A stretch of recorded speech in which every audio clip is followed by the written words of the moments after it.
ஆழ்கடலுக்கு மீன்பிடிக்க சென்று கடல் கொந்தளிப்பால் சிக்கி தவிக்கும் கன்னியாகுமரி மீனவர்களுக்கு செயற்கைக்கோள் தொலைபேசி சேவை வழங்கப்பட்டிருக்கிறது. இதுகுறித்தான முழுமையான விவரங்களுடன் செய்தியாளர் பாண்டியராஜன் இணைப்பில் இருக்கிறார். வணக்கம் பாண்டியராஜன், விவரங்களை பதிவு செய்யுங்கள்.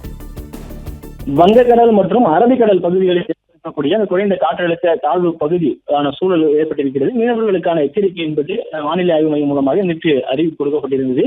இந்நிலையில் குமரி மீனவர்கள் 30 பேர் ஆழ்கடலுக்கு மீன்பிடிக்க சென்றிருக்கிறார்கள். அங்கே கடல் கொந்தளிப்புடன் காணப்பட்டிருப்பதன் காரணமாக அங்கே அவர்கள் சிக்கியிருக்கக்கூடிய ஒரு சூழல் என்பது ஏற்பட்டிருக்கிறது.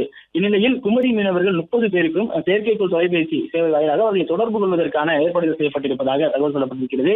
ஆழ்கடலில் சிக்கி தவிக்கும் மீனவர்களுக்கு அந்த செயற்கைக்கோள் மூலமாக அவர்களை தொடர்பு கொள்வதற்கான சேவை வழங்கப்பட்டிருப்பதாக மத்திய அமைச்சர் நிர்மலா சீதாராமன் அவர்கள் தெரிவித்திருக்கிறார்கள். ஆழ்கடலுக்கு மீன்பிடிக்க சென்று கடல் கொந்தளிப்பால் சிக்கி தவிக்கக்கூடிய அந்த கன்னியாகுமரி மீனவர்களுக்கு இந்த தொலைபேசி சேவை என்பது செயற்கைக்கோள் வாயிலான அதிநவீன தொலைபேசி சேவை என்பது வழங்கப்பட்டிருப்பதாகவும் அவர்களுடன் தொடர்ந்து அவர்களுடன் தொலைபேசியில் அவர்கள் இருக்கக்கூடிய இடம் மற்றும் அவர்களுடைய சூழல் குறித்து தெரிந்து கொள்வதற்கு இது பயனுள்ளதாக இருக்கும் என சொல்லப்பட்டிருக்கிறது. அவர்களை மீட்பதற்கான நடவடிக்கைகள் குறித்தும் தற்போது பேசப்பட்டுள்ளதாக சொல்லப்பட்டிருக்கிறது. முதலில் அவர்களை தொடர்பு கொள்வதற்கான செயற்கைக்கோள் தொழில்நுட்பத்துடன் கூடிய தொலைபேசி சேவைகள் ஏற்படுத்தப்பட்டிருப்பதாக மத்திய நிதியமைச்சர் நிர்மலா சீதாராமன் அவர்கள் ஒரு தகவலை தெரிவித்திருக்கிறார்.